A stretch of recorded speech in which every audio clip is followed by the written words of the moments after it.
ladies and gentlemen, Assalamu alaikum. It is my honor to welcome you all to this seminar on revolutionizing farming and the regulatory framework and policies needed to promote corporate farming in Pakistan. This event has been organized to bring together experts, policymakers, stakeholders to discuss the challenges facing the agricultural sector in Pakistan and explore innovative solutions that can help to revolutionize this vital industry. Agriculture has been a cornerstone of Pakistan's economy for centuries, providing food, income, and employment to millions of people across the country. However, in recent years, the sector has faced numerous challenges, including climate change, soil degradation, water scarcity, and outdated farming practices, among others. These challenges have hampered productivity and growth, leading to food insecurity and economic stabilities. Now, today's seminar provides a unique opportunity to engage in a constructive dialogue and exchange ideas that can help to transform the agricultural sector in Pakistan. Our distinguished panelists, who are experts in their respective fields, will share their insights and experiences on innovative technologies, sustainable farming practices, and policy interventions that can support the growth of agriculture in Pakistan. Now, as just I was talking about before starting of this seminar, these are the basic things that we need to look at from the perspective of Pakistan. Pakistan is a country having more than 230 million of population. So this is a huge population. We have to feed this population.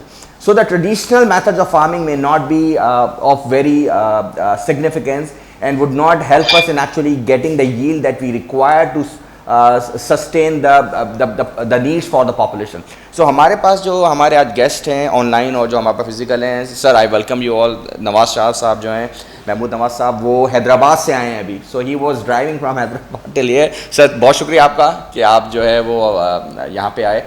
Nasir साहब बहुत शुक्रिया sir आपका. और हमारे पास online sir ने join किया, महमूद नासिर साहब ने. तो सर आपका भी बहुत शुक्रिया. वेलकम जी, थैंक यू. तो सर नासिर साहब, मैं आपसे बात करना चाहूँगा कि आप बताएं इसमें किस तरीके से जो है आज का टॉपिक हमारा स्टार्ट होगा. जी, मैं मशकूर हूँ जनाब महमूद नासिर शाह साहब का, महमूद नवाज शाह साहब का भी, और सैयद महमूद नासिर साहब का भी, और आप सब बच्चों का भी कि आप लोग जो पार्टिसिपेट कर रहे हैं. ये सब्जेक्ट जो है वो बहुत इंटरेस्टिंग भी है और मेरे दिल के भी नज़दीक है, और हमारी इस वक्त की जो मुल्क की ज़रूरियात हैं उसके लिए भी बहुत अहम है. ख़ुसूसन जो कि दुनिया भर में आज के दौर में फूड सिक्योरिटी जो है वो नेशनल सिक्योरिटी की सबसे बड़ी बुनियाद है.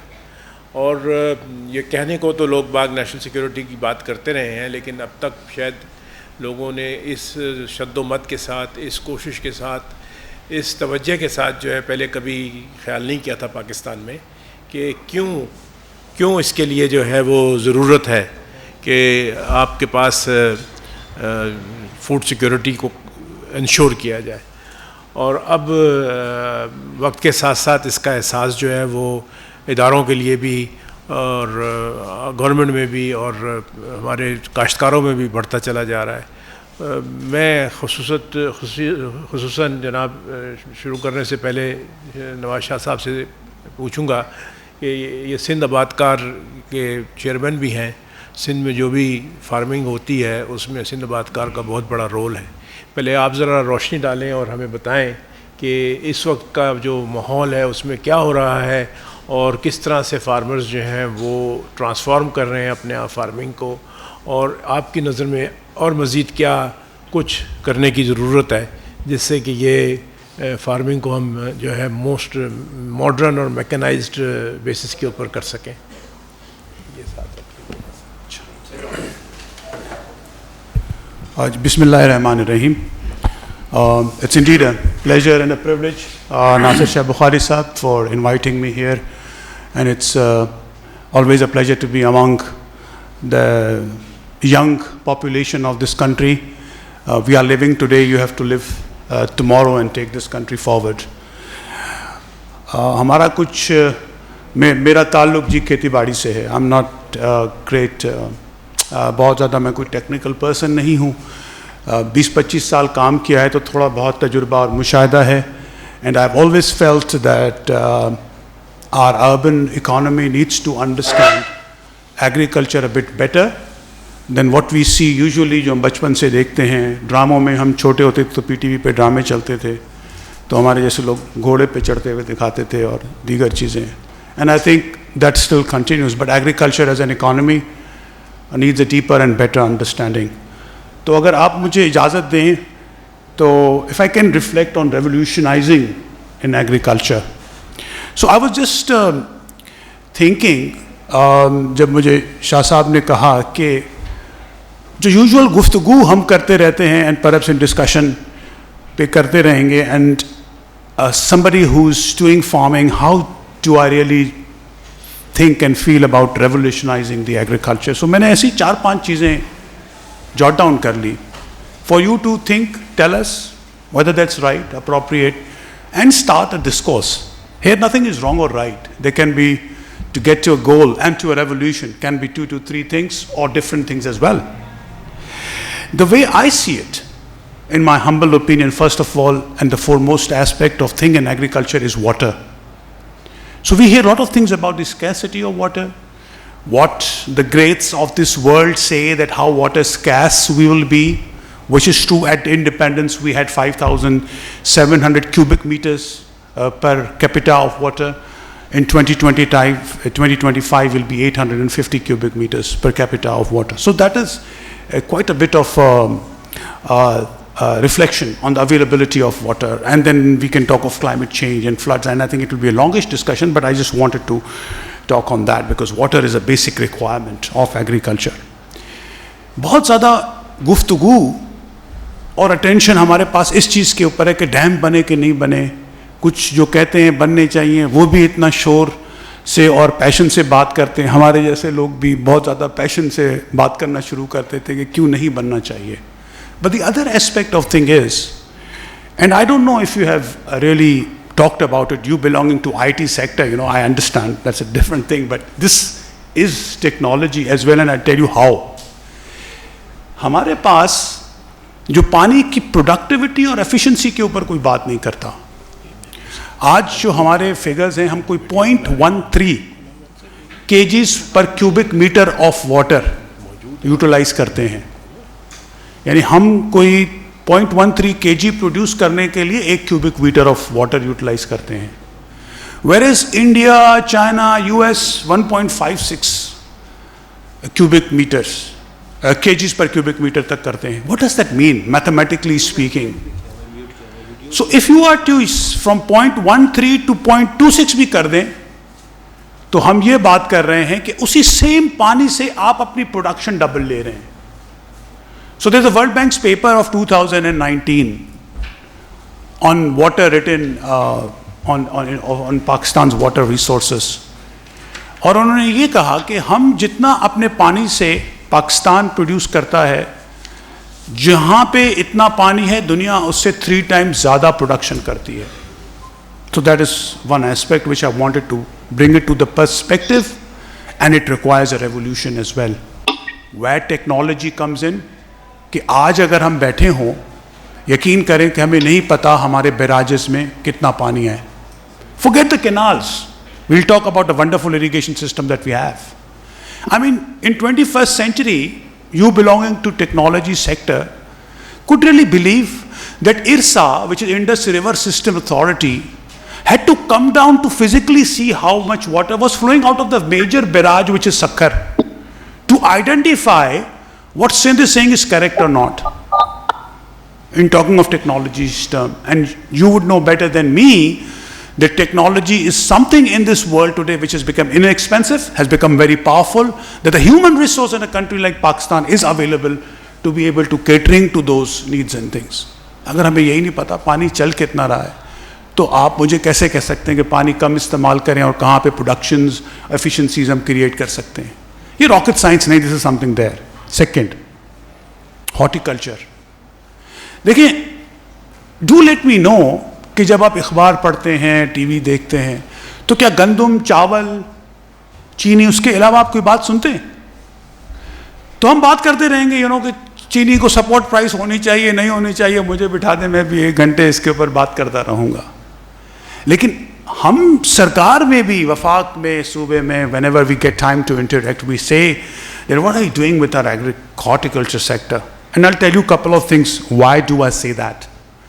इस वक्त पाकिस्तान में हमारी yield and productivity कम है, तो जो भी yield है कम है. 13 million tons of fruits and vegetables that we produce. Not more than 5 to 7% we export.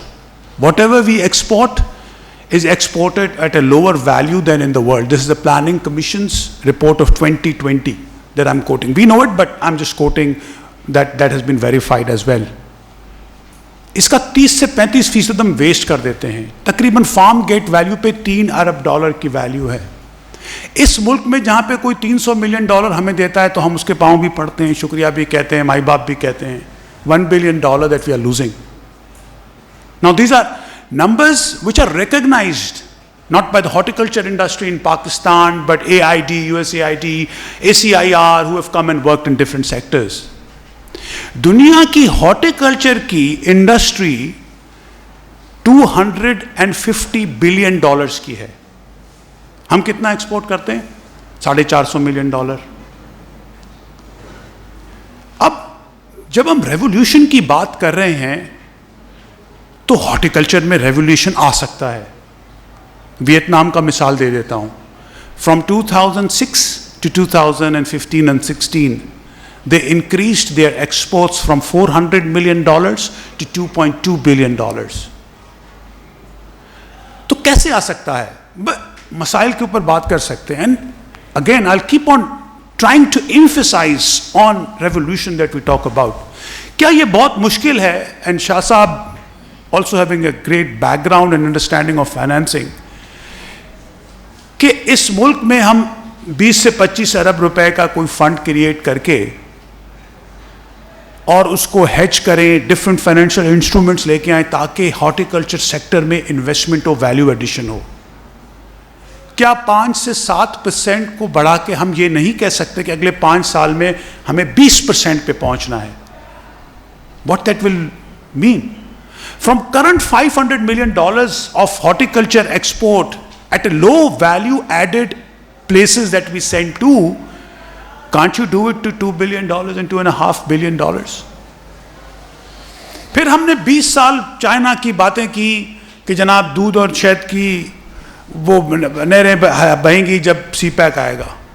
20 साल पहले हमने उसी वक्त कहा था कि ये प्रोजेक्ट्स आप लगाएं, हमें इनकी समझ नहीं है, इकोनॉमिस्ट समझते हैं, हमसे ज़्यादा जो इल्म समझते हैं उनकी ये बात. हम ये कह रहे हैं फ्रॉम द एग्रीकल्चर सेक्टर कि आपको चाइना और ओबॉर को मार्केट समझ के आप उसको एज एन स्टडी करके और फिर उसको आगे लेके चलें. By the way Vietnam's 80% of exports is going to China. आज आप देख ले, हमने बड़ी खुशियां मनाई कि 300 लाइंस खोल दी हैं हमने फ्री ट्रेड एग्रीमेंट की. और आजकल शहबाज कलंदर का वो खत्म हुआ है मेला, तो वो दमादम मस्त कलंदर होगी. Then I ask a question कि पिछले 3 से 4 साल में जो भी चाइना ने हमें अलाउ किया है, हमने कुछ भेजा? आम भेजा, कीनू भेजा, प्याज भेजा? उन सब चीजों की जरूरत है वहां पे. World's 40% of GDP in connectivity. If we are to bring about a revolution and we talk about, so let's talk about increasing production. बहुत लोग बात करते हैं. I'm not saying it's not important, I'm saying it's important and it's very important. But what I'm saying is that currently Pakistan has a surplus production for which you have to plan for next 5 to 7 years, and you'll yield results and you'll see results that will happen. एक आपको मिसाल दे दूं सिर्फ इसमें, and I'll then move on and we can talk about this thing. टमाटर की बात कर लेते ना. अभी 2-3 महीने पहले, जस्ट मैं आपको सिर्फ एक दिखाना चाहता हूं, बताना चाहता हूं पैराडाइम फ्रॉम द एग्जाम्पल. 300 रुपए किलो बिक रहा था. ठीक है, आज कराची में तो मुझे नहीं पता 20 रुपए का है, 30 रुपए का है, लेकिन I know that life stock को लोग टमाटर दे रहे हैं इस वक्त. टमाटर, मैं बगैर एग्जैजरेशन के बता, जानवर खा रहे हैं टमाटर. तो 2-3 महीने में agriculture has such a revolution to bring about that from a 300 rupees imported tomato to your livestock eating tomato. आज आप सुपरमार्केट में कहीं भी चले जाएं, सितम ज़रीफ़ी की बात है. तो आपको टोमेटो पेस्ट जो नजर आएगी, उसका जो रॉ मटेरियल है, आप नेशनल फूड से किसी बात कर लें, इंपोर्टेड है. So is revolution there that we are not taking advantage? Or that something extraordinary is to happen to bring about a revolution? So therefore, same goes, and I can give you examples of this horticulture products कि जहाँ पे हम किस तरह की चीज़ें कर सकते हैं. I think I'm just taking a lot of time. I'll just say on two more things. एक livestock. देखिए लाइवस्टॉक में हमारी मिल्क की यील्ड है 8 से 9 लीटर और दुनिया की yield between 35 litres to 45 litres a day. आपकी जो गाय है, which cow was taken by Australia because it is immune to ticks. Tick is a pest which harms the animal, essentially kills the Holsteins of this world, but does not affect the Red Sindhi, the Sahiwals. So they crossed it with their own breeds in Australia. And we are still stuck with 7 to 8 liters. Now, only your imagination could bring it a limit to it. Do you say that 8 liters can be 12 liters? Can it be done? 16 liters, 20 liters? I mean, do and put a number in the air in it. Believe me, it won't look like that you're talking something which is a number out of a figment of imagination. So that's livestock that we talk about. Lastly, Balochistan. I think Balochistan offers a great opportunity today. मेरी उसमें सिर्फ गुजारिश ये है कि जिस तरह से आज एग्रीकल्चर वहाँ पे हो रहा है वो सस्टेनेबल नहीं है. We cannot continue to evacuate water and start doing flood irrigation, at least in Balochistan. A country like China, उसके बारे में you would know better than me again, but their yields of cotton are double than ours and India's. What is the reason? The reason is that the place that they've started growing cotton is essentially which is somewhere close to what Balochistan is. Virgin soils. Very good soils to do it. Lesser pest infestation what you have seen in Punjab.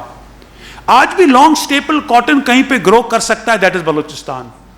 आज भी organic cotton कहीं पे grow हो सकता है, that is Balochistan. But the point is this Balochistan having a huge land mass. So people are doing things, labor is going to Balochistan from Sindh there to work.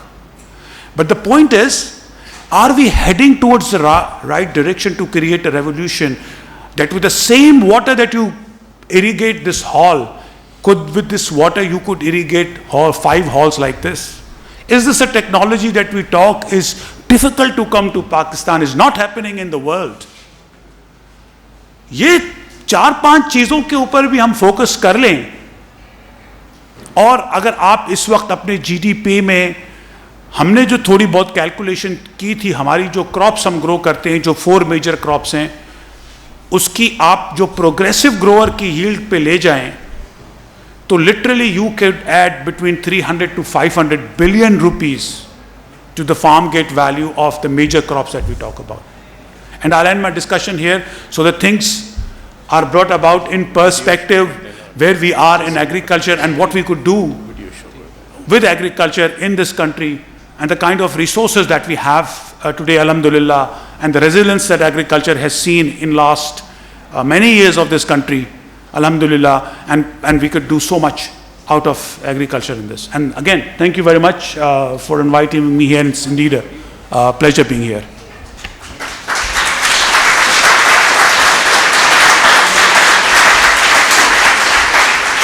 ये ज़रा video और से देखिएगा ताकि mechanised farming का आपको idea भी हो.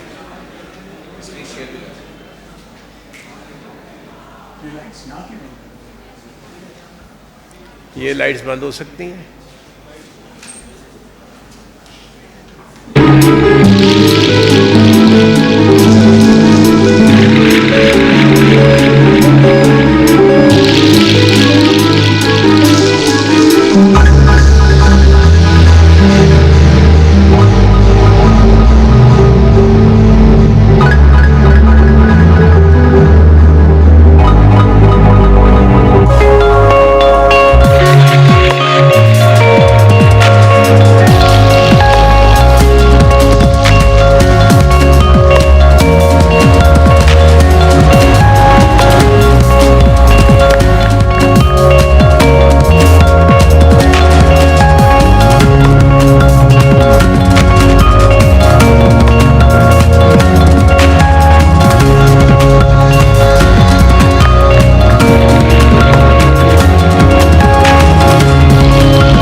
ये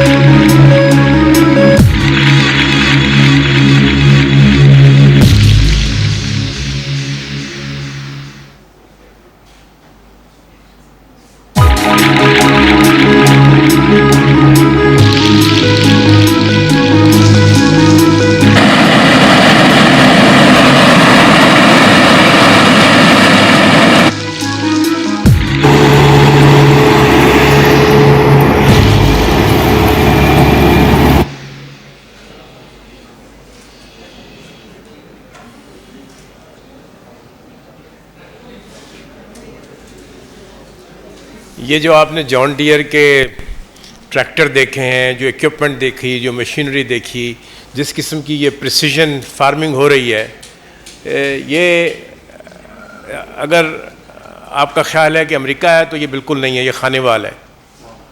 और ये क्यों हो रही है? इसलिए कि यहाँ पर अब कॉर्पोरेट फार्मिंग जो है वो बाकायदा इंट्रोड्यूस हुई है, और जिसको हम रेवोल्यूशनाइजिंग कहते हैं, उसके अंदर एक बहुत बड़ा स्टेप जो है वो कॉर्पोरेटाइजेशन है। अगर कॉर्पोरेट्स ऑपरेट करेंगी तो आपको इस किस्म की फार्मिंग मिलेगी, और ये एक प्रोजेक्ट जो है आई ओपनर है। बहुत सारी जो फार्मिंग कम्युनिटी में हमारे लोग काम कर रहे हैं उनके लिए भी, और ये अच्छी इब्तदा है।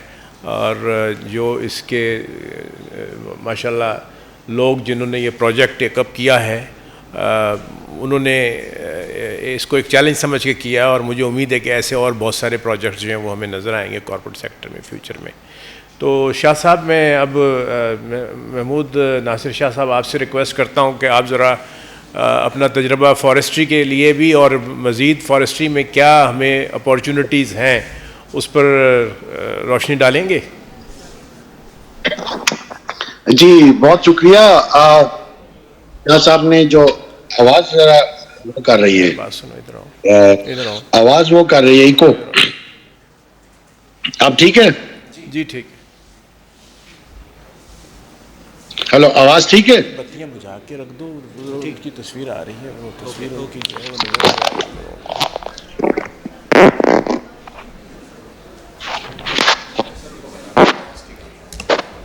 जी आवाज़ ठीक आ रही है, आप शुरू करें, बिस्मिल्लाह करें, वी कैन हियर यू। बहुत शुक्रिया। अच्छा, इस तरह है कि अब ये पाकिस्तान में जो ज़मीनों के हालात हैं कि और जो आबादी बढ़ रही है, उस हिसाब से 2050 में आपके पास जंगलात के लिए जो ज़मीनें हैं उनका मसला ठीक ठाक नज़र आ रहा है।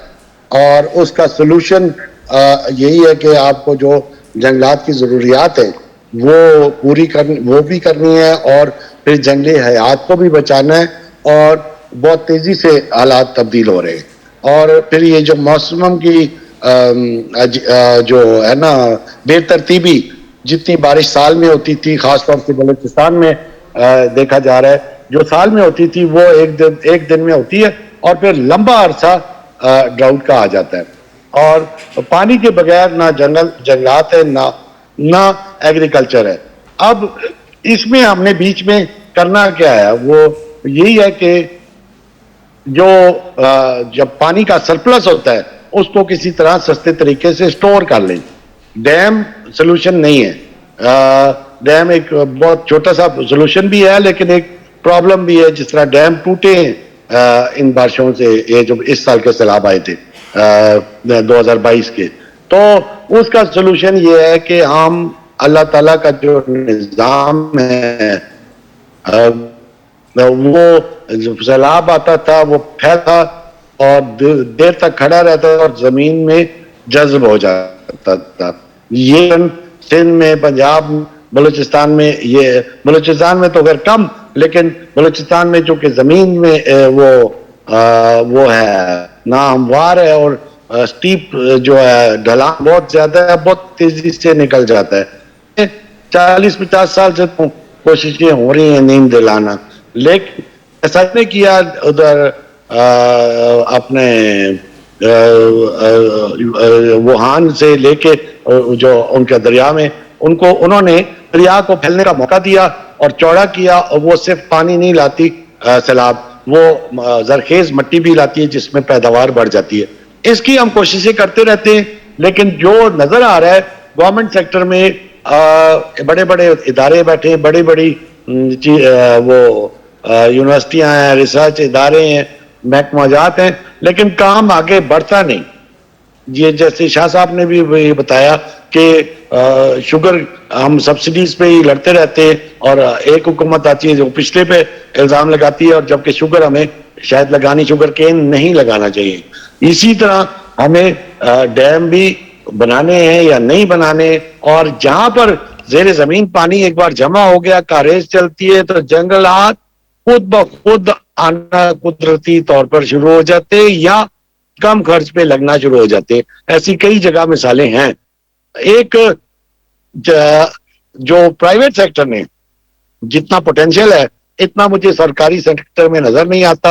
अब 10 बिलियन सुनामी, उससे पहले बिलियन सुनामी, उससे पहले ग्रीन पाकिस्तान के मेजा अरबों रुपए के, मैं खुद देख रहा हूं, अरबों रुपए के प्रोजेक्ट चलते हैं, वो रिजल्ट नहीं आ रहा जो प्राइवेट सेक्टर में पिछले 15-20 साल में एक रेवोल्यूशन आ गया है। थल में 3 लाख एकड़ में यूकलिप्टस का जो एक फसल है, बतौर फसल लोगों ने लगानी शुरू कर दी 5 साल की रोटेशन में, और 30 लाख रुपया पर एकड़ उन्होंने कमाना शुरू कर दिया। और अब एक नई मार्केट भी पैदा होगी, जो पत्ते गिरते हैं यूकलिप्टस के, उसके अंदर उनमें भड़क के आग लगाने वाले पत्ते होते हैं, और वो 2.5 लाख के साल के, 2 से 2.5 लाख के पत्ते बिक रहे हैं। पहले भट्टे में जाते थे, अब जब से बिजली महंगी हुई है, फैसलाबाद की इंडस्ट्री ने खरीदना शुरू कर दिया। मुझे मेरे पास उसकी वीडियोस भी हैं, जो लोडिंग क्रशर मशीनें लगाई हुई हैं, उनको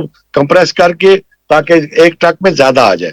अब अगर यूकलिप्टस 30 लाख रुपया पर 5 साल बाद देता है पर एकड़, तो ये जो शाह साहब, हमारे नासिर बुखारी साहब जिस तरह की कोशिशें कर रहे हैं यूनिवर्सिटियों के साथ, इन्वेस्टमेंट अपनी करके कहते हैं खुदारा ये काम करो, तो ये जिस तरह ये मालाबार जो नीम है, नीम का जो मैंने वो जो मुशाहिदा किया और जो देखा, जो शाह साहब ने इंट्रोड्यूस कराने की कोशिश कर रहे हैं, ये तो 5 नहीं, ये 12 साल में 1 करोड़ 20 लाख से ज्यादा रकम आपको रिटर्न देता है, और पत्तों की इनकम का अभी पता ही नहीं है।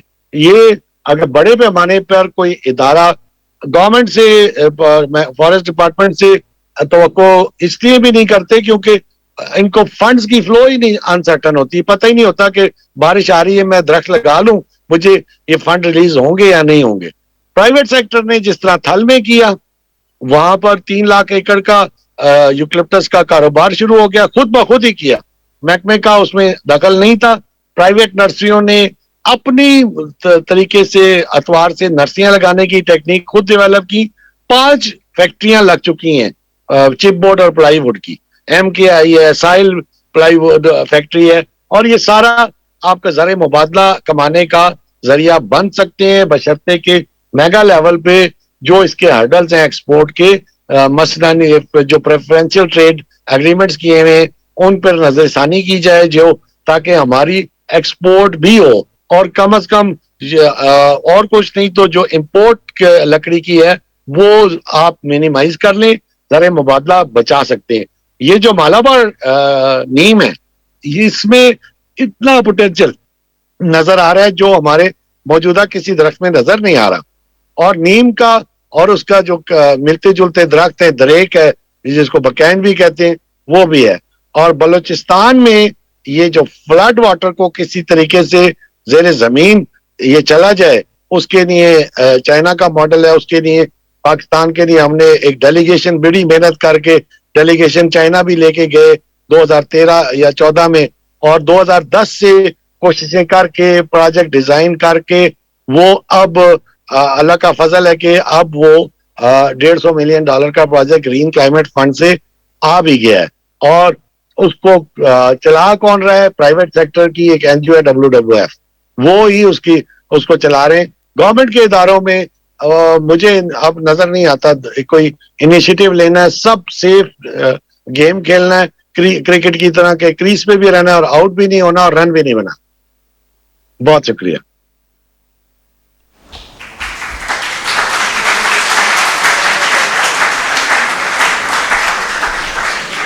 जी डॉक्टर साहब, आपने सही फरमाया। ये जो मलाबार नीम का जिक्र किया, मैंने छोटी सी कैलकुलेशन की थी कि अगर 25,000 एकड़ के ऊपर ये दरख्त लगाया जाए तो ये 10 मिलियन दरख्त बनते हैं, और 12 साल में ये इसकी वैल्यू जो है वो जो सिर्फ उसकी यानी एज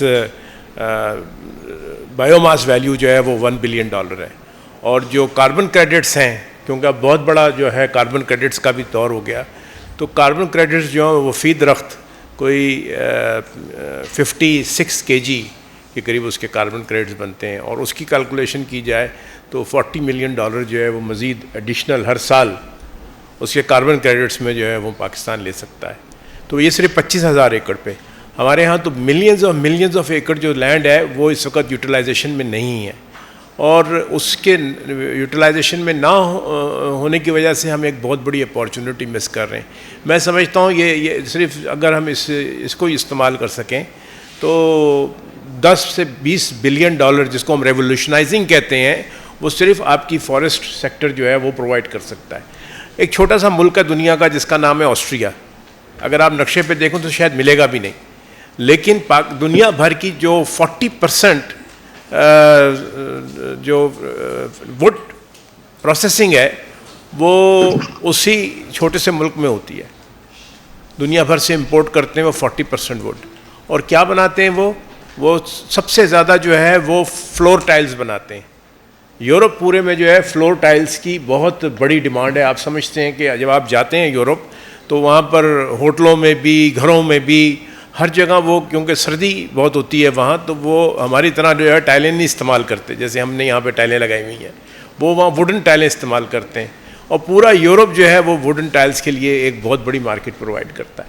तो आप सिर्फ उसको कंसेप्चुलाइज देखेंगे, जिस वक्त आप उसे वुड को टाइल में कन्वर्ट कर देते हैं तो उसकी वैल्यू जो है वो 10 टाइम्स वैसे ही बढ़ जाती है। मैंने जो आपको वैल्यूएशन बताई उसकी तो सिर्फ गोया बायोमास की वैल्यू बताई 1 बिलियन। अगर यहाँ पर फैक्ट्रियाँ उसको कन्वर्ट कर दें और टाइल्स बना के जो है दुनिया को एक्सपोर्ट करना शुरू करें। आपने वियतनाम की बहुत अच्छी मिसाल दी। 2002 में मैंने वियतनाम में जो है पहली दफ़ा इसको देखा था कि किस तरीके से वियतनाम जो है वो एग्रीकल्चर को अपनी प्रायोरिटी बना के वो उसने यानी गोया हर शोबे में, सबसे पहले तो बीज का शोबा, कि बीज जो है वो उनके यहाँ बिल्कुल उस वक्त उन्होंने शुरू किया। आज वियतनाम जो है one of the biggest supplier of seed in Asia बन गया, क्यों हमारे पास जो है वो अच्छी क्वालिटी का बीज नहीं है। आप फार्मिंग कम्युनिटी का सबसे बड़ा मसला देखें अगर, तो उनको जो है वो एक्सपायर बीज जो है वो आके यहाँ पे बिकता है, और उससे फिर हमारी प्रोडक्टिविटी जो है वो बढ़ नहीं सकती। बीज की क्वालिटी और बीज की जो प्रोडक्टिविटी है वो दुनिया में एक गोया सिक्काबंद चीज़ होनी ज़रूरी है।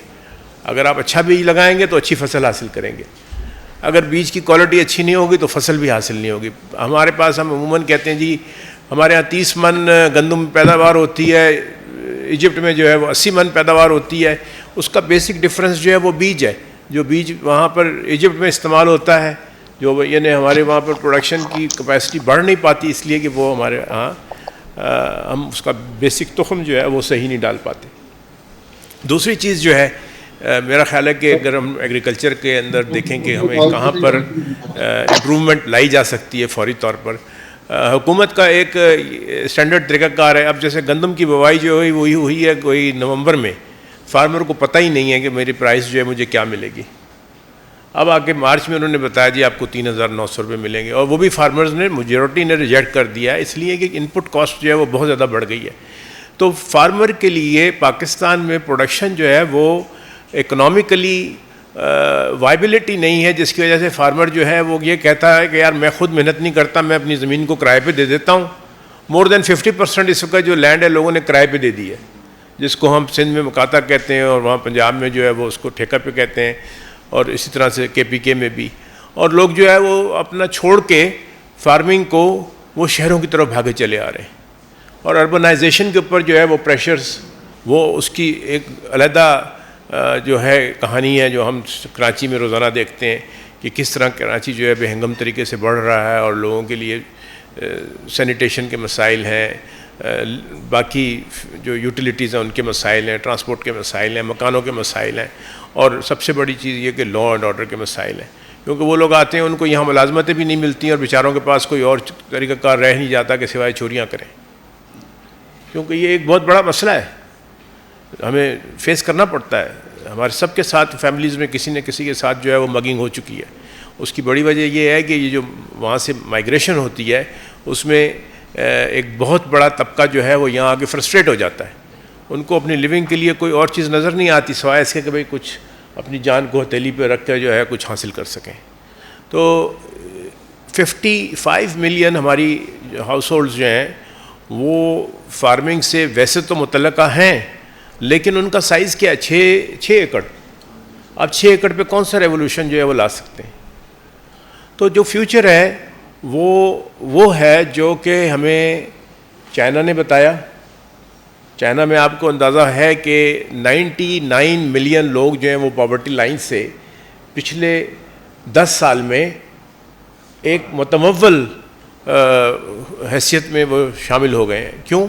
इसलिए कि उन्होंने उनके इंस्टीट्यूशंस, ख़ासतौर पे जो PLA जो चाइना की लिबरेशन आर्मी है, उन्होंने, क्योंकि आर्मी के पास जो है इंजीनियरिंग कोर होती है, उनके पास बहुत बड़े बड़े अच्छे इंजीनियर मौजूद होते हैं, उनके पास प्लानर्स मौजूद होते हैं, उनके पास जो है वो इक्विपमेंट मौजूद होता है। अगर ज़मीन को तैयार करना है तो उनके पास हैवी इक्विपमेंट मौजूद है, उससे वो एक वक्त में आके 1000 एकड़ ज़मीन जो है यूँ ही तैयार कर सकते हैं। तो हमारे यहाँ हम भल सफाई के अंदर जब मौका आता है तो फ़ौज को बुला लेते हैं, जी आके हमारी भल सफाई करें। तो हम अपने पास क्यों नहीं बड़े फार्म्स के लिए कॉर्पोरेट सेक्टर के, जैसे मैंने आपको हमने सब ने मिल के देखी एक मॉडर्न फार्म की तस्वीर, इस किस्म के जो प्रोजेक्ट्स हैं प्राइवेट सेक्टर के अंदर, जो एंटरप्रेन्योर्स हैं, या ये कि छोटे छोटे फार्मर्स जो हैं वो भी मिलकर जो है अपनी अब कंपनीज इनकॉर्पोरेट कर सकते हैं, और मिलकर उसको जो है इनको इनवाइट करेंगे, जी आइए हमारे इलाके में, आप आके हमारी ज़मीन तैयार कर जाएं। एक दफ़ा यह काम हो जाए, उनके साथ हैंडशेक हो जाए, तो आपको ऐसे इंस्टीट्यूशन हैं जो कि मिल सकते हैं। लोग बाग इजराइल के मतलब बात नहीं करते, लेकिन जहाँ उन्होंने अच्छा किया उसको मानना पड़ेगा। डेजर्ट के डेजर्ट जो हैं उनके वो ग्रीन हो गए। क्यों हो गए? इसलिए कि उनकी आर्मी ने वहाँ पर जो है अब वहाँ पर केला प्रोड्यूस हो रहा है। वो केला जो कि हमारे यहाँ सिंध में समझा जाता है कि जी इसराइल जो है इस वक्त दुनिया का सबसे बड़ा केले का प्रोड्यूसर बन गया है। सिर्फ इसराइल ही के लिए नहीं, उन्होंने जाके अफ्रीका के अंदर जो है, जो दुनिया का सबसे बड़ा फार्म है, वो अफ्रीका के मुल्क के अंदर जो आइवरी कोस्ट शायद, वहाँ पर जाकर उन्होंने वो फार्म लगा दिया, टेक्नोलॉजी अपनी लेके आ गए। तो उससे फॉरेन एक्सचेंज भी वो कमा रहे हैं और उससे उनकी और बहुत सारी चीज़ें भी हैं। तो जो हमारे पास एक रेवोल्यूशनाइजिंग के लिए जो है तमाम इंस्टीट्यूशंस को हैंड इन हैंड लेके चलना पड़ेगा, प्राइवेट सेक्टर को, फ़ौज को, आपके जो दूसरे इंस्टीट्यूशंस हैं, SECP है, बैंकिंग के लिए जो बैंक्स हैं, क्योंकि एक चीज़ जिसको कि हम कहते हैं कि जी जो एग्रीकल्चर फाइनेंस जो है, अगर उसका आप शेयर देखें तो वो हमारे मुल्क में बहुत थोड़ा है, और वो भी यानी हातम ताई की कमर पे लात मार कर कहते हैं जी हमने इतना पैसा जो है वो फार्मिंग के लिए दे दिया। वो यानी आप फार्मिंग की इकॉनमी को देखें जिसका साइज़ जो है, अगर आप अपने साइज़ के हिसाब से देखें तो आप बड़े आसानी से ये कह सकते हैं कि हमारी फार्मिंग का साइज़ जो है वो तकरीबन कुछ नहीं तो 4000 बिलियन के करीब हमारा टोटल साइज़ है। और उसमें से कितना पैसा देते हैं? बहुत यानी थोड़ा सा पैसा जो है वो इकट्ठा करके कह देते हैं जी ये हमने जी फार्मिंग में दे दिया। दूसरी डेवलपमेंट जो है वो एक जिसको मैं अपने पॉइंट ऑफ व्यू से, फाइनेंसिंग के पॉइंट ऑफ व्यू से बहुत अच्छी चीज़ समझता हूँ, वो इंट्रोडक्शन है ये जो कोलेटरल मैनेजमेंट कंपनीज़ हैं। पाकिस्तान में कोलेटरल मैनेजमेंट कंपनी ने काम करना शुरू कर दिया नेमत के नाम से, और उसके जो वो स्लिप्स हैं वो ट्रेड हो रही हैं PMX के ऊपर। उससे जो है एक फाइनेंसिंग में बहुत सहूलत हो गई। अभी हम आड़तियों के हाथ मजबूर हो जाते हैं।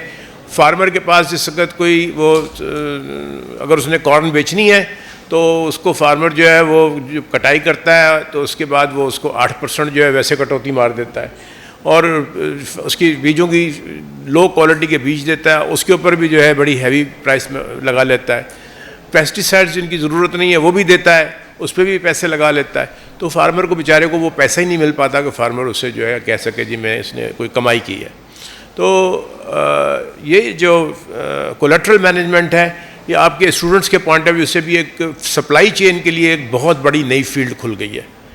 पाकिस्तान में कम से कम 100 कोलेटरल मैनेजमेंट कंपनीज की गुंजाइश हो सकती है, और जैसे जैसे हमारी यूथ जो है वो इसमें सप्लाई चेन मैनेजमेंट में जो है, अब आप यहाँ MBA हो रहा है, यहाँ भी मेरा ख्याल है, और उसके अलावा और भी बहुत सारे इदारों में, उनके लिए ये कोलेटरल मैनेजमेंट जो है एक नया विस्टास है, और ये आपकी एग्रीकल्चरल इकोनॉमी से आपके लिए खुल रहा है कि आप लोग इसको भी ये कंसिडर कर सकते हैं one of the important area. और मैंने एक चीज़ और देखी शाह साहब कि अभी जो वो 2 कंपनियों ने मेरा ख्याल है काम शुरू किया, ग्रोटेक ने और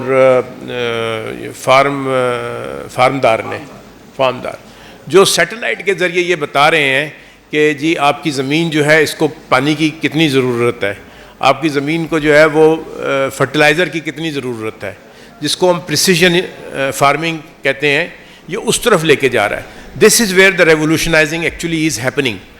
मैंने ख़ुद अपनी ज़मीन जो है उसके ऊपर भी उनसे करवाया है। उन्होंने मुझे बताया कि आपका ये टुकड़ा जो है ये बड़ा फर्टाइल है, ये टुकड़ा जो है ये कम फर्टाइल है, इसको आप ठीक कर लेंगे। जब मुझे पता चलेगा कि ये कम फर्टाइल है तो मैं उसकी ज़मीन को जो है सॉइल इंप्रूवमेंट के लिए कुछ चीज़ों को इंट्रोड्यूस कर सकता हूँ। तो ये NAD के लड़के थे, 2-3 लड़के थे, इन्होंने मिल के शुरू किया था। अब नाउ ग्रोटेक जो है सर वो it's one of the thriving company, क्योंकि बिल्कुल छोटे से उन्होंने शुरू किया था। मुझे अंदाज़ा है कि उनके पास सिर्फ 10-15-20 लाख रुपया था जो उन्होंने इनिशियली किया था। अब वो इस लायक हो रहे हैं कि लोग उनके पास जाके कहते हैं जी हमसे इन्वेस्टमेंट ले लें। तो ये भी एक नया विस्तार जो है ये खुल गया है रेवोल्यूशनाइजिंग ऑफ एग्रीकल्चर के हिसाब से। अच्छा सर, मैं ये कहना चाहूँगा कि वर्टिकल फार्मिंग के ऊपर हम क्यों नहीं काम करना चाहते? बिकॉज वर्टिकल फार्मिंग, हाइड्रोपोनिंग हो गया या इंडोर फार्म्स हो गए। That question, so this satellite imagery, देखें, again coming back to technology, I think जिस तरफ शाह साहब भी बात कर रहे थे, so there's another company based in Karachi which is again youngsters like you, which is called Crop 2X, and I'm their small customer as well, and I also get this kind of imagery every week, which shows the kind of vegetation and the moisture content in my field. In addition to that, there are probes inside the soil at 2 places at my banana and mango orchard, which are, even if I check it now on my app, the kind of moisture that is in the soil tells you, and it tells you how to irrigate and what to irrigate, whether it is less or more, and plus nitrogen, phosphorus and potash. इसमें मसला सिर्फ ये है कि हमारे पास इन चीज़ों को traction जो मिलना चाहिए in the field of technology वो इतनी मिल नहीं रही. So I requested the research departments of agriculture, at least in Sindh, and I requested them that the only Seed Corporation of Sindh, by the way, only Seed Corporation of Sindh, I don't know Shah Sahab is aware of this or not, has 7,000 acres of area of land, 7,000 acres. और उसकी हालात ये हैं कि वो अपने employees को तनख्वाह भी नहीं दे सकते. Now this is again without exaggeration. It's a just to put a reflection why that revolution is not happening in our country. I sometimes wonder, are we resource rich or are we resource scarce country? The kind of impressions that we hear कि हम ख़त्म हो जाए, गरीब हो गए. But I can quote you examples where you'll feel कि we are resource rich country. But what we are doing is something which we shouldn't be doing. So in technology space, I requested government that you spend billions. Why don't you take aboard these countries or these technology companies, which will exactly tell you where the water is, what kind of vegetative growth is there, what kind of wheat is growing today, what is the crop condition, and it is in your country that you could take resources. We spoke to the Honorable President in 2018 when there was flooding. Again, we said it this year कि आज भी हम उसको तप्पेदार कहते हैं सिंध में, पटवारी जाता है उसके इंफॉर्मेशन के ऊपर रिलाई किया जाता है, बट लेकिन जो इंफॉर्मेशन अवेलेबल है उसको कोई भी ट्रैक्शन देने के लिए unfortunately that is something which we are not understanding what technology could do. We still think there is still an understanding कि ये पता नहीं क्या भलाई हम नहीं कर सकते. This is something, and I'm not a very progressive grower, and if I could do it, I just don't know why shouldn't other people be able to do it. Coming to your question that you asked regarding देखिए hydroponics वगैरह किन इलाकों में encourage हुई हैं और green जिसको आप ग्रीन हाउस फार्मिंग वगैरह कहते हैं. I have a different view, and please do excuse me on this, and I can be wrong as well. ये उन ममालिक में हुई हैं जहाँ पे या तो ज़मीन कम है, so people talk of vertical farming a lot like places like Hong Kong, जहाँ पे वेदर के बड़े एक्सट्रीम कंडीशंस हैं. For example countries like Netherlands जहाँ पे वो सारी ग्रीन हाउस. और आई पर्सनली फील जब लोग ऑर्गेनिक्स की और ये सारी बातें करते हैं तो मैं एक दो सवाल पूछता हूँ लोगों से to correct myself and to educate myself कि क्या ज़राअत करना विदाउट और ये जिनके आप हाइड्रोपोनिक्स कह रहे हैं, ग्रीन हाउस कह रहे हैं, वो आसान है या फील्ड में करना आसान है? एक बात. Second, do you require more resources to do it in a greenhouse and technical expertise and in a hydroponic, or you require lesser resources to do it in the open agriculture जो आप कर रहे हैं? मेरी नज़र में again ये नहीं कह रहा कि ये नहीं करना चाहिए, but what I'm saying is कि there is lot of space, lot of marginal value in agriculture that we are missing out. हम कभी बहुत ओवर थिंक करके ये समझते हैं कि यार हमें कोई बहुत अलग थलग करने की कोशिश है कि हम फिर ही जाके तरक्की कर सकेंगे. आई थिंक हमारा जो एग्जिस्टिंग एग्रीकल्चर है उसमें अगर हम इस तरह के पिवट्स और ये सारी चीज़ें ले आएँ तो, and of course seed by the way some bit of calculation people didn't say $1 billion annual loss just because of the seeds in Pakistan. ये कर लें तो जिसका हमारा ह्यूमन रिसोर्सेज ट्रेंड है, काम भी कर सकता है, तो हम उसमें ही रेवोल्यूशन ला सकते हैं. We do not necessarily require to prioritise hydroponics and greenhouse vegetable. That's my humble take on this.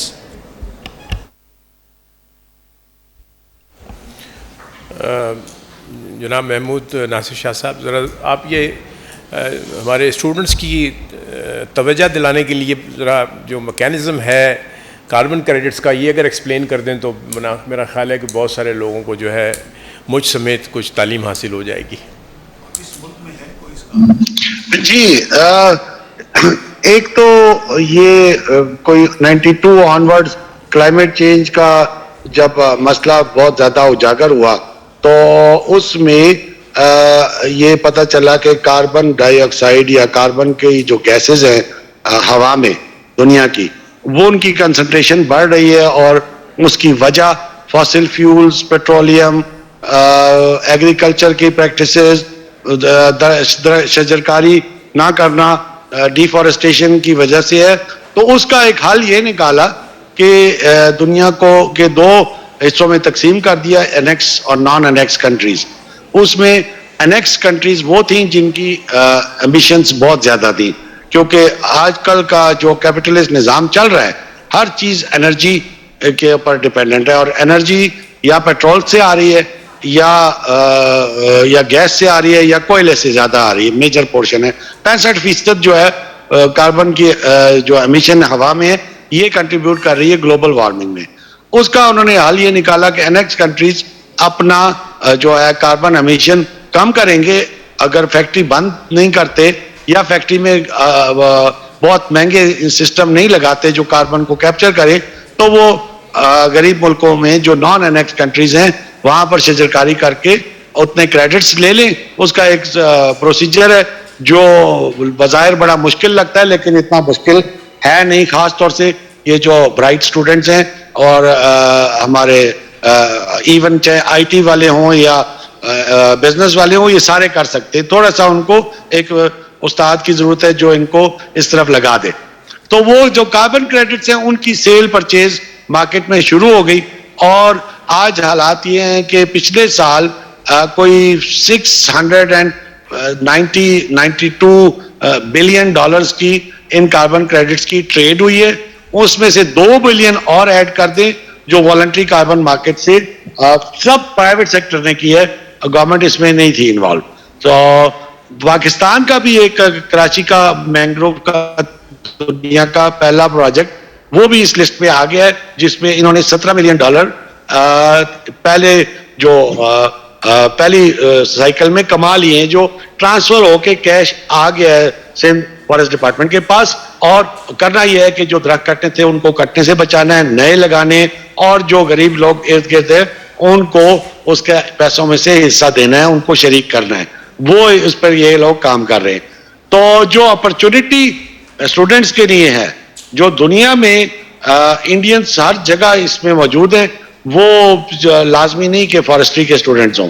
उन्होंने इसके जो कार्बन क्रेडिटिंग मैकेनिज्म है कि कैसे इसको कैलकुलेशन करना है, कैसे इसके प्रोसीजर्स हैं, वो इतने मुश्किल नहीं है आप लोगों के लिए। वो करके तो वो दुनिया में एज ए कंसल्टेंट या कंसल्टेंसी फर्म, ये जो $600 बिलियन की मार्केट है, इसका फीस जो है ना ये बनाने की, ये 1% अगर 0.5% भी होती है वो इन लड़कों को मिलती है जो बेताशा कार्बन क्रेडिट कंपनीज हैं। तो शाह साहब से उस दिन पिछले हफ्ते बात हो रही थी, बुखारी शाह साहब से और वीसी साहब से, तो यही हो रही थी कि आप इसका और कुछ थी तो शॉर्ट कोर्सेज शुरू कर लें, और इसके ऑनलाइन कोर्सेज भी हैं, लेकिन आप अपने कोर्सेज शुरू कर लें। और कई लड़कों को जो रोजगार की तलाश में, जिस तरह आपने एनईडी के लड़कों की मिसाल दी, इधर अब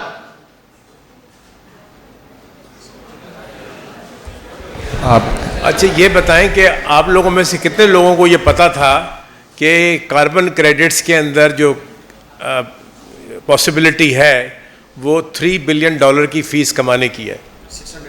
$600 बिलियन टोटल मार्केट है। लेकिन अगर आप आधा % भी उस पर कंसल्टेंसी का लगाएं तो उसमें आपको कितने लोगों को पता था कि इसमें आप जो है $3 बिलियन की मार्केट है?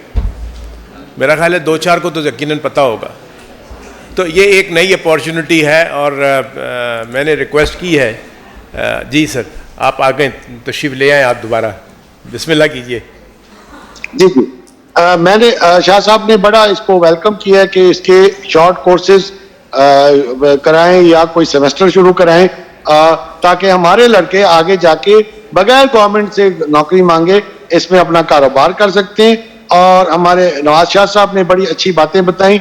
इसमें फार्मर्स के लिए भी अपॉर्चुनिटी है, अपनी ज़मीनों में उसको करें, शजरकारी के कार्बन क्रेडिट्स के वो भी एक निज़ाम है, उसके भी शॉर्ट ट्रेनिंग कोर्सेज मौजूद हैं, लेकिन इन्होंने कम्प्लेक्स इसलिए बनाए हुए हैं ताकि आसानी से ना हो। शुरू की साइकिल में सारे कंसल्टेंसी के पैसे वहीं से आए थे, यूरोप से और वहीं या अमेरिका से, और वहीं वापस चले गए।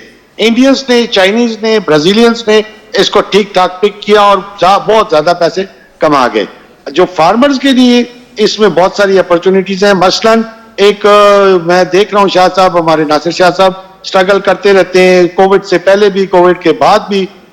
बायोचार टेक्नोलॉजी है ये, एक से अगर एक 100 किलो का लकड़ी का दरख्त है, उसको अगर जिस तरह मट्टी का कोयला, लकड़ी का कोयला बनाते, तो बायोचार एक्टिवेटेड चारकोल बना लें और उसका पाउडर आप अपनी जमीन में डालें तो 200 साल तक तो वो उधर रहता है, कार्बन सिक्वेस्टर होती है। आपका वैसे ही 30% पानी कम खर्च होगा, 30% खाद कम खर्च होगी। और ये इसके आपको बायोचार के भी कार्बन क्रेडिट मिलेंगे, क्योंकि आपने कार्बन को पक्का जमीन में जब्त कर लिया और बेनिफिट्स आप अलग ले रहे हैं, कार्बन क्रेडिट के पैसे ले सकते हैं। अब मसला ये है जिससे मैं 20 साल से कोशिश करता रहता हूं, क्योंकि मेरा ना मैं एंटरप्रेन्योर था, ना मैं R&D का सिवाय चंद महीनों के इंचार्ज था।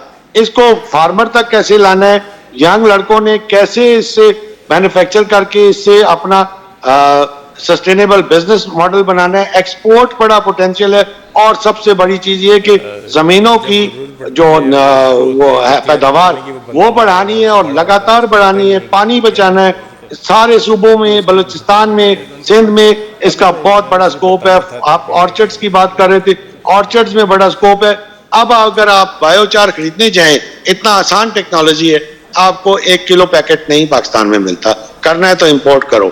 अब ये जो है मुझे नजर आता है ये नई जनरेशन में ये अपना बिजनेस भी बनाएंगे, अपना रोजगार भी बनाएंगे, और क्लाइमेट चेंज के पैसे जमींदारों को भी अर्न करके देंगे और अपने मुल्क के लिए भी ज़र मुबादला लाएंगे।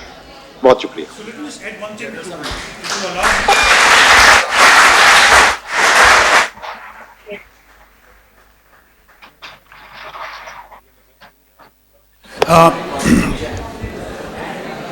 So let me just add one thing to when we're talking about carbon credits and other things, और perhaps क्योंकि महमूद नासिर साहब इस चीज़ में काम कर रहे हैं. Excuse me, please settle down, please. It's not only buying and selling that you do and make money. It's also कि जब आप केमिकल का कम इस्तेमाल करते हैं, मशीनरी का कम इस्तेमाल करते हैं, तो अभी इस वक्त जो यूरोप है और यूएस है, वहाँ पे जो farmers who trying to get to work with nature, more of a natural products, they are also leaving lesser carbon footprint, emitting lesser carbon to the atmosphere, therefore they also can earn carbon credits. अब मसला ये है कि मतलब ये opportunity इस मुल्क में ये है, एक फ़ायदा समझ लें, ब्लेसिंग इन डिस्गाइज, कि हमारे पास जो मशीनरी यूटिलाइजेशन है that is 0.5 horse power per hectare, and in India is 1.5 horsepower per hectare. While there is a need to utilize more mechanization, again that's a very highly specialized subject, but currently maybe the farmers in Pakistan are the least polluters as long as pollution is concerned. That could be the way you use chemicals, that could be the way you are using your machinery, and therefore perhaps this country can have a market and products to sell in the carbon credit landscape and can earn with existing, provided it's trying to understand and creating a way for farmers to how to do it. So there can to start off with, there can already be available low hanging fruit through which an advantage could already be taken place. अच्छा, एक हमारी इसमें बदकिस्मती ये कि जो बुखारी साहब जैसे इंटरप्रेन्योर्स जो स्टूडेंट से लेके हाईएस्ट लेवल के इंस्टीट्यूशन, गवर्नमेंट और दूसरे नॉन गवर्नमेंट से इनका लिंक है, ये कोशिश करते रहते हैं।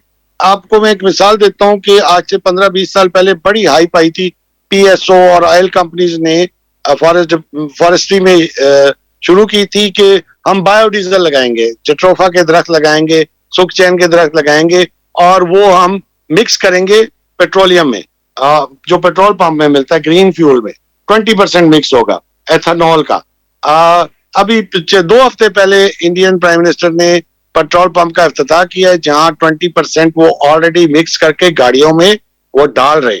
अब ये क्यों नहीं हमारी चीजें आगे चलती? मीटिंगें हुई, शुरू में बड़ा अच्छा हाइप बना, वीडियो आई, खबरें आई, उसके बाद ये 2 हफ्ते पहले मैंने चेक करना शुरू किया कि अपडेट क्या है, कुछ भी नहीं है। मिनिस्ट्री ऑफ पेट्रोलियम से पूछा, उन्होंने कहा सिवाय मीटिंगों के कुछ के शुरू के 15-20 साल पहले कुछ भी नहीं है।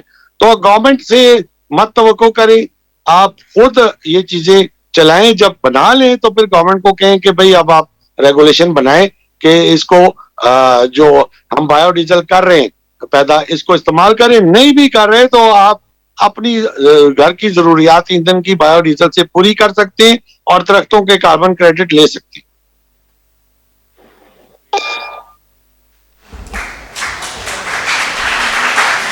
तो अब मेरा ख्याल है क्लोजिंग का टाइम आ गया है, तो लास्ट जो टेक अवे है आज की इस कॉन्फ्रेंस का और सेमिनार का, वो ये है कि स्टूडेंट्स के पॉइंट ऑफ व्यू से एक जो अपॉर्चुनिटीज़ फार्मिंग में, एग्रीकल्चर में, फॉरेस्ट्री में, कार्बन क्रेडिट्स के हवाले से भी, टेक्नोलॉजी के हवाले से भी जो इस वक्त दस्तयाब हो रही हैं, एक तो उनसे इनकी आगाही हो सके, दूसरा हमारे प्रोग्रेसिव फार्मर्स जो हैं वो किस तरह से फार्मिंग को देख रहे हैं और किस तरह से जो है वो इसमें इम्प्रूवमेंट्स लाने की कोशिश कर रहे हैं, उसका भी एक अहाता हो सके। और फिर सबसे इम्पॉर्टेंट बात, आपने एक जो वीडियो भी देखी, उससे आपको अंदाज़ा हो कि कॉर्पोरेट फार्मिंग जो है वो किस तरीके से इस मुल्क में एक इस रेवोल्यूशन को जो है हकीकत बना सकती है। और मैं समझता हूँ कि स्टूडेंट्स के लिए ये तमाम न्यू एरियाज़ जो हैं वो अब बिल्कुल मुख्तलिफ़ अंदाज में खुल रहे हैं और आपके यहाँ एजुकेशन को भी इससे जो है एक मौका मिलेगा कि हम आहंग कर सकें। तो thank you very much students, it's a great pleasure, honour and happiness to be all with you. And Mahmood Shah Nawaz sahab, आपका मैं खुसूसी तौर पर बहुत मशकूर हूँ, आपने वक्त निकाला, और हमारे महमूद नासिर शाह साहब का भी, कि ना सिर्फ ये कि वक्त निकाला बल्कि स्टूडेंट्स के लिए जो है वो लेक्चर्स भी ऑफ़र किए हैं कार्बन क्रेडिट पे। तो मेरा ख़्याल है कि एक नॉलेज को हम जो है एक्सपैंड कर सकते हैं। और बाकी भी जो हमारे मेरा ख़्याल है कुछ मीडिया के हज़रात भी आए हैं, मैं उनका भी आमद का बहुत मशकूर हूँ। बहुत बहुत शुक्रिया।